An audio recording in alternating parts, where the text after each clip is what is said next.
Hi, welcome to Ida Books. I'm Ina and these are my books. Today is a weird one. I have not planned what to talk about, but it is my 1-year anniversary on booktube and I wanted to talk about that.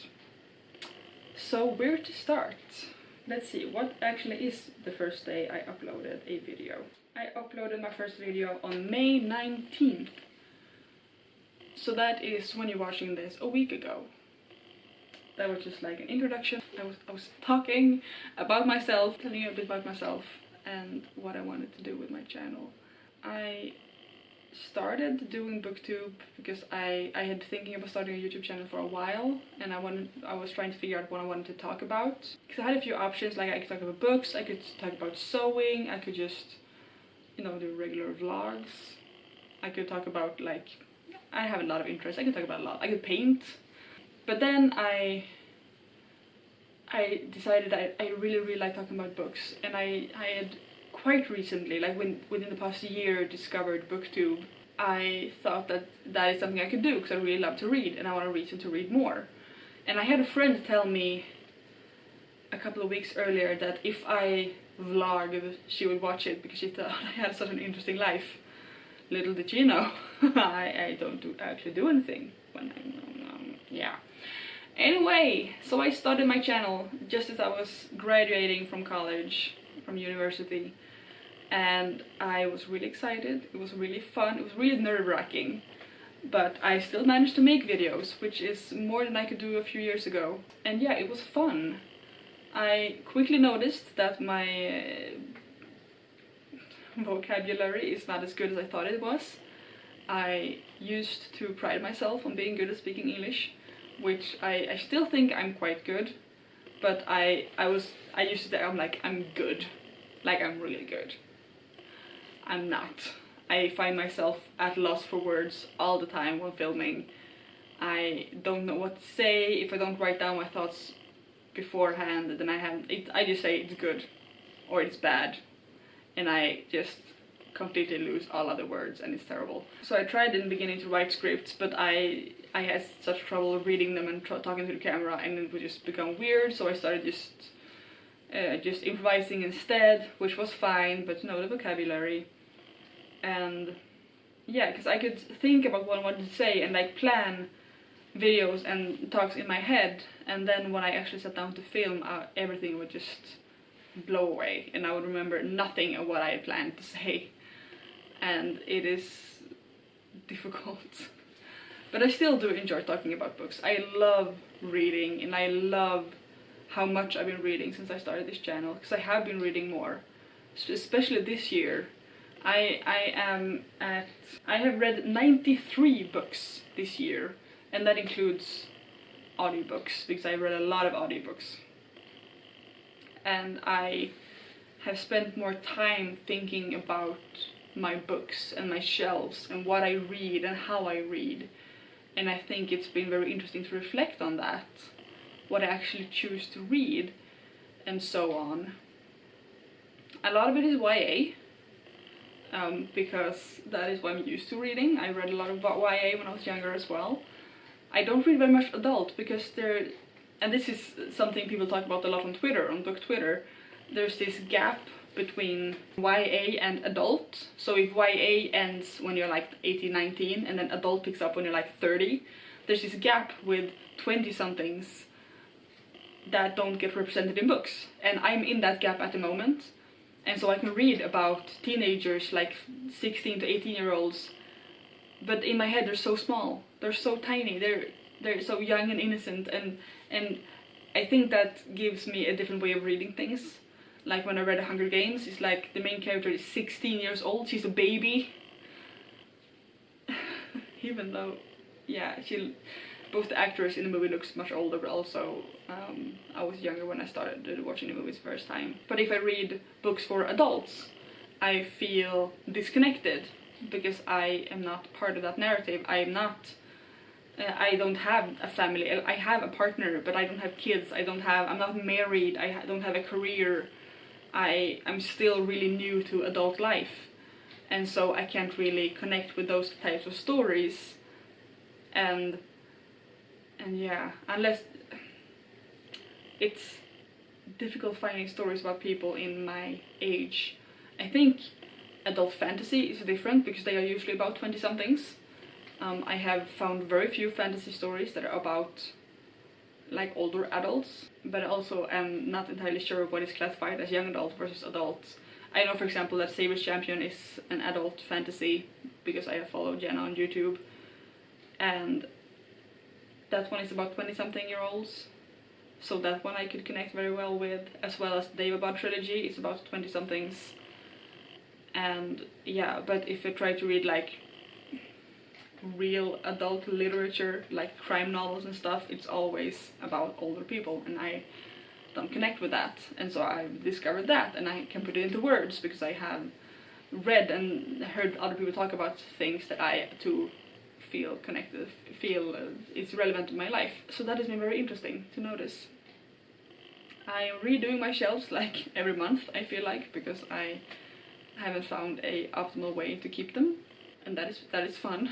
I spend a lot of time thinking about my shelves. I've noticed, and it's really silly, but and that is something that was a thing before booktube as well, but I've noticed lately that if someone compliments my shelves, I've heard several times that my shelves are impressing. That is a great compliment, because I love my books and I love what they represent about me. And so for someone to say my bookshelves are impressive, I'm like, hell yeah. That is a great compliment, and I love that. And they are definitely not as impressive as some other booktubers I've seen, but there's a lot of books. I have one friend who, as soon as he visits, he goes straight to my shelves just to like look at them and just see what I have. And I think that's so fun. And another actually commented on my shelves like in a completely separate discussion. He wasn't even here, we were just talking, and I was like, and he was like, I just want to tell you that I think your shelves are really impressive. And I was like, wow, that is really cool to hear. And yeah, it's like my entire identity is not based on my books, but like part of it is, because I love my books and I love reading, and it's such a big part of me. I mean, that's who I am at work. I'm the one who reads a lot. As soon as we get a new person at work, it's always a discussion about the fact that I read during my breaks, or how much they do or don't read. And that I read a lot. It is one girl who works part-time, so like a couple of hours a week at most, and every time she's like, oh, what are you reading this time? She's really interested, and it's really fun, because yeah, that's just one I become at work. I'm the girl who reads, and yeah, I like that. That is completely who I am. I enjoy that. Something that hasn't happened that I was hoping for, or like happened, I haven't made it happen, is that I haven't made any friends through booktube. And that is just because I don't know how to talk to people, and that is true in real life as well. I'm terrible at making friends if I am the one who has to make the first move. And so I had this naive hope of finding a lot of bookish friends on booktube, but I realized, and I know that I have to take the first step to find people on booktube, because it just doesn't just happen like magically. But I have enjoyed watching more booktube. I'm on Twitter, and I've enjoyed talking to people there about books, or just reading people's discussions and chipping in when I feel like I have something to say. I think it's difficult writing in English as well, because when I write to native English speakers, I feel inadequate. Like I said, like my vocabulary just deteriorates as soon as I step in front of a camera, but I can still sort of explain what I mean when I'm missing words. But on Twitter or in comments on other YouTube channels, other videos, I feel like I can't take that time to explain what I'm trying to say. So if I'm writing a comment and I can't find the words I want to say, I just delete the comment and I don't say anything. And I think I should stop doing that and just comment anyway. But it's difficult. It's difficult. But yeah, that is some experiences I've had with booktube. I love making videos. I have had so much fun this year creating content and being creative and trying to find new videos to make. I did these 2 preview videos that I'm no longer interested in doing, but it was fun doing the ones I did. And I've started a new series now, I think, of love letters to authors, because I think that's a fun way of highlighting authors that I really, really like. I've had a lot of fun discovering new books, new series, and I found a few 5 stars. I don't know if I want to call them favorites or I don't know, but some like 5-star books through booktube that I've listened to or that I've bought that have been amazing. And I would never have heard of them if I hadn't found booktube. And that is great, because I want to read more. I want to find more literature that's not just the mainstream books. And so, yeah, it's been fun. I've enjoyed this very much. And I hope I can continue for a while longer. I just need to get back into actually pre-filming and pre-editing my videos, because I've been terrible at that these past few months. I think it's partly because I've been vlogging as well, and it's been a lot with theater, and then, I mean, these past few weeks I've just forgotten to edit my videos, and so I end up late, because I've had so much to do after work. But now, I'm getting back into it. I'm getting there. I think so. It's been fun. It's been a little bit stressful, but it's mostly been fun, and I really, really love making content, and now I've said that like 8 times. But like I said, I didn't plan this video. I'm just rambling. I just wanted to talk. And yeah, I hope you enjoyed listening to me talk about this. I love booktube, and I've watched so many different booktubers, and I found so many new booktubers through watching other people and through Twitter, and I think it's been so much fun just finding new people to watch and finding people who like the same types of books as me. And yeah, I still think because I read a lot of Swedish books, I still have a bit of a unique reading taste, or so to speak. I have a unique set of books in my library, but I still find a lot of people who talk about books, the kind of books I enjoy, and through those I found books I really, really love. Examples for that is I finished listening to 7 Husbands of Evelyn Hugo today, and it was amazing. I loved it. I almost started crying at work. Radio Silence was amazing. Of Fire and Stars was amazing.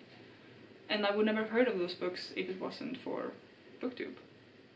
And those are the exact type of stories I want. Not like genre-wise, though they're very good in that sense as well, but just non-straight relationships and non-straight stories. And that has been a blessing to find, because I would never found these books otherwise. Maybe if I'd scrolled through Storytel for long enough, but I don't think I would have picked them up if it wasn't for people recommending them and talking about them. So that has been fun. I also bought a lot more books because of booktube, because I have a reason to buy books, I think.